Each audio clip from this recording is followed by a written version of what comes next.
Hi guys, this is Wenzes from Below the Radar Above the System, and now I want to talk to you about SE and how it blurs your vision of reality. Because what we do is we necessarily we understand early on subconsciously that SE is something that is difficult for us. SE meaning really being the life force, being something that you do in actual reality, something that you have like this force that drives you somewhere, something that really picks you up, that is grounded, that is like really making a progress in real life. It's difficult for us to kind of like see progress in real life, and so we kind of like just kind of like let it out. We project it on reality, and this is something that naturally happens. Like we've talked about integrating SE and kind of having that part to yourself, but I really want to get in this video specific about how we view certain things and how we project stuff onto other people that are really keeping us from our happiness, that are hurting them, and we don't really even realize that. And you'll see this also with other types when with their fourth function. This is a big step, and I think it's very important. And so I wanted to get even more deeper into it because I work with this on a daily basis. I grow thinking about this and how this actually affects me. So the first thing that comes to mind is that you expect SE behavior in others. Like I don't care if your soulmate is an INFP or your boyfriend, girlfriend is an ESTJ or whatever it is. There's some, if you're not developed, and a lot of us INFJs are not that way. Most INFJs you meet, if they're rather in the beginning of their process of self-growth, they kind of like take a step back. They don't create that life for themselves. They kind of like want to be a part of somebody others kind of like life and just bring the color and the happiness or so on. This is definitely how I was. I had all these things, as I said, my job was good, I had all this stuff, but I wasn't really making like a progress in real life that mattered to me. And so I was projecting on other people. And this also led to me thinking that other people want to feel that way, want to be SE, to impress me, and they were never good enough. Unless they were like an ESTP, I always thought, oh, okay, they're not SE enough, they're not strong enough, and so on. And for example, if you do this with ENTJs or with ENFJs even more so, they pick up the way you behave if you don't, because what you do is if you really expect other people to take care of that SE part in you, you become more an I. You become more an I, and since every person, every connection with a person is in need of balance, like it happens, and it doesn't mean that balance means that everybody is equally strong or something. It just means there has to be something so this becomes a whole. And if you're kind of like going into that an I direction, and those other people feel the urge, if they're also that sensitive and kind of like haven't found themselves yet, go more into that SE area. They want to prove to you, yes, I'm SE strong. And they kind of actually hurt you with this, because if you don't have SE as your dominant function, then you don't have that much control over it. And that means that sometimes you kind of like burst out, or you rather think, oh, I always have to be this SE strong person. I can never like really let my guard down. And you can hurt an INFJ through that. But what we have to understand is that a lot of it is our projection on them. Why do we expect SE behavior from others? We expect it from others subconsciously. That's what I'm saying. I don't care if you're with an INFP or whatever it is. There's something in you that kind of projects somebody else taking care of that part in yourself. And all those things about like falling, like love at first sight and so on, it's mostly projection. That's how also the psychologists say it. Like love at first sight is very often projection. It's something that you don't want in you because you're not that strong in that area, for example, or because you think it's a bad attribute due to the way you've been brought up. So you kind of like push it out there. So for me, it was this way. Like I've told you this before. My father was very like, he wanted me small, and like not really, like this is not something he consciously did, but it happened, so it kind of like kept me small. And I always thought, on the other hand, I have to make myself small so other people feel strong in their SE, and then it can work. When in reality, I was actually expecting SE from them. But if you understand that this SE is not to be found outside of you, that this is a part of you, and you kind of like make it conscious, this is all that this is. Like, you have those tendency in you just in general because it's a difficult part, it's your inferior function and so on. The point is to make it conscious, because when you make it conscious, you're aware of it. You're aware why you act like this, why you expect other people to do this. And the first, like, when you kind of like say, okay, I'm not going to expect that in others, you kind of feel your life is going to be boring, because you can't really give to yourself that high of an SE thing.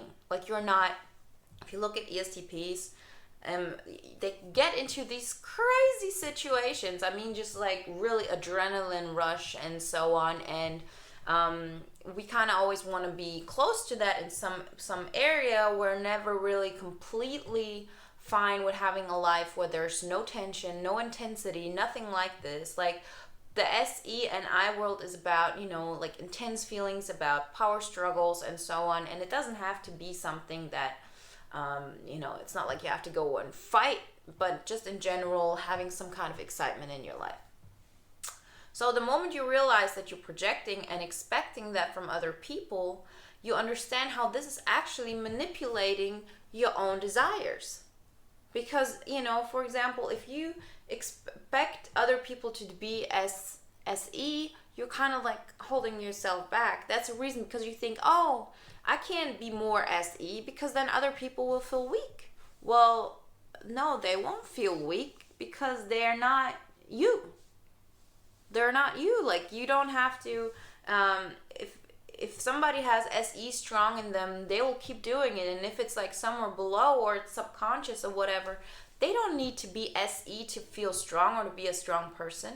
That is something you kind of project on others if you're not developed that well, which is normal. It took me, like, I was 28 when this like really shift happened. So it's not like, and I consider myself a smart person and somebody who's like achieved a lot in her life, and still these things happen. And people kind of like, when you project those things, you also let other people, you don't show boundaries, you let people go too far. Like, my best friend is an INFP, and I was, for the longest time, we had problems, and she, like, I wanted closeness to her. I really wanted closeness because she can be very intense, and at the same time, I never stopped her when she got really emotional, because that's how she used to be when we were younger, because I needed that drama in my life. And on the other hand, I was getting too close to her without her consent. And so it created a lot of tension, because I wanted other people to be, show me more intensity, do this, do that. I wanted somebody to be around me like this. And trust me, you always give off a vibe of like, I need you to be reckless for me to be interested in you. Like, really to be interested in you. And just when you realize that, okay, I actually need to be a little more reckless in my own life, as in, not reckless, you'll never be reckless because you're calculated, but to take more risk in your life, doing stuff that is out of the box, doing things that maybe society won't think, oh, you're so cool, and also doing things that other people might think you're a bad person. These things, they're risks that you have to take in order to understand where your limits are, where you grow. Integrating this SE part is also understanding that we also need those material things, and not in the way of, I don't know, like, we know that money is not the thing that will make you happy, but we are very often kind of keeping all those sensual pleasures away from us because we feel like we have no control over them. But if you kind of know that the only way you can get these SE things is through yourself, and by that you develop yourself, you kind of let that happen. I know Antonio had like a really cool quote today, or like he posted something. I'm pretty sure you'll find it. It was something like, if you judge people who, if you want to be like spiritual and you take the bus, but you still judge people because they have a nice car, then it's still ego and you're still judging. If you like don't want to have anything to do with like the celebrity world and with gossip and with rumors and so on, but you judge people who kind of are interested in this area, you're also being judgmental, and it's an ego thing. Like, it's about letting go and understanding that yes, you also need those things. I definitely do. I like colorful stuff, I like beautiful stuff, and I like things that have to do with fights. That's why I love songs that are confrontational and of, I'm gonna fight, I'm gonna win, I'm gonna, be the best at it. Because this is also a part of us, and we have to just find a way to kind of lift that without hurting people too much. Like, it's just, there has to be a certain level that I need that kind of excitement in my life, otherwise I feel numb, otherwise I feel powerless. But you have to find it in a way that it actually benefits society. It kind of like, because everything has its ups and downs. On the one hand, you can say, oh, okay, that person is being, like, wants to show off or wants to do this. On the other hand, stuff like this inspires you. It gives color to your life and also to others. And you can use that by taking risk and actually doing something in real life that betters society, betters your friends, the circle of your friends' life. Just kind of like take more charge and force in your own life. Because this projection that you're doing is as hurtful to others as the projection onto you.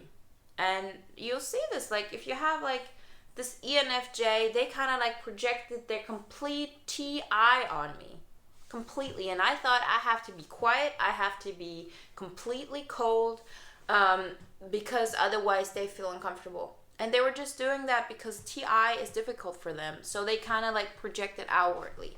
And it's our task, especially as irrationals, we can faster like really make the transition and understand, okay, I'm not going to judge that person and say that's a bad person, how they should not judge me for what I'm doing. I know this is like a way for them to act because they don't know any better. There's like a problem with this area. They haven't integrated that part. And you kind of have to push them, because there are things you kind of expect from others that they can never ever give you unless you give it to yourself. Maybe the only person who can give it to you is some like your dual. And being with a dual has its very positive effects, but also its negative effects. I'll talk about it in the next video. But I was with an ESTP for 7 years, and now, I don't know, like from 16 to 24, and it was on and off, but we had a very, very deep connection and very intense connection, and they kind of let you really live in that, and I were completely let go of this SE, because they'll do it for you, because they naturally do it all the time. Those are the people where you project something on them, that's exactly what they want to be projected on.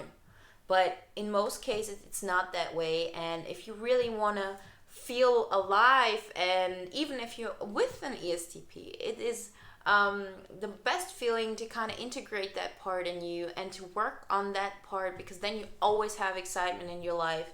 You always have something you're working on, and you know that you're actually making a contribution in real life. We always say we need one person. We need that one person because that one person is the one we can make happy. But we need some kind of external evidence that we're doing something good. But you don't have to have it only on one person. You can actually be more free when you really create something that is beneficial to, as I said, your friends, your society, the people around you, making life better. It can be more colorful, it can be more exciting, it can be more grounded, it can be more, just with a higher consciousness. And the other thing I want you to realize is that you have you have this thing about always not wanting to kind of like play by society's rules. I at least had that. I never wanted people to like me because I could dress up, or I didn't want people to like me because I could, doll myself up and be pretty, or because I had nice clothes and so on. I kind of had this push-pull relationship with them that from time to time I really wanted those stuffs, and on the other hand I felt guilty for it. And what we have to understand is that we do live in a society where SE and FE are valued things, and there's nothing bad about it in a way. Just we kind of like actually feel superior because we don't work by these rules. But in order to really make a difference in the world, we have to kind of know, okay, these are the rules by which society plays, and I'm just gonna play them to that part that I will just be able to reach more people, to kind of like have an atmosphere where we can trust each other, and then from there on we can work on having a higher consciousness, being more aware of what you're doing, why you're doing certain things, and understanding that we like those things. Like you do have a strong FE in you. FE is about not only creating harmony, but it's about social structure. It's about what you do in life. Are you a good person? Are you really being a part of the group in this way? So every time you kind of neglect that because you think it's something bad, you project stuff on other people, and you kind of keep it away. And the reason why you do that is due to your SE, because if you want to bring SE into your life, you have to do it through FE. And since you don't want to, normally in the beginning, you don't want to be like SE yourself, you kind of don't want to be part of that group. Be part of the group and then change the system from within. Like, create a nice atmosphere. Understand that you need that power struggle. You need to kind of like fight in order to feel alive. We are human beings after all. We're not just spiritual and only completely concerned with what we think. Like, this is very important. This is I'm all the time, I'm just listening to music. I'm thinking about stuff like this, but we do need that. We need to feel connected. We're humans. And in order to kind of like understand this is how society is today, and we have to like find a way to be ourselves, not like without having to you have to be yourself, but at the same time understand that you have to broaden yourself, also make yourself to that like a part of society, not always like an outsider looking in, but create like your own group, your own society, your own life. And you do that by not letting SE blur your vision. Stop projecting SE on other people and expecting them to be that strong person in the SE kind of way, and thinking that they're not if they don't have that, or if they don't do that. So this is it on don't let SE blur your vision, and talk to you soon.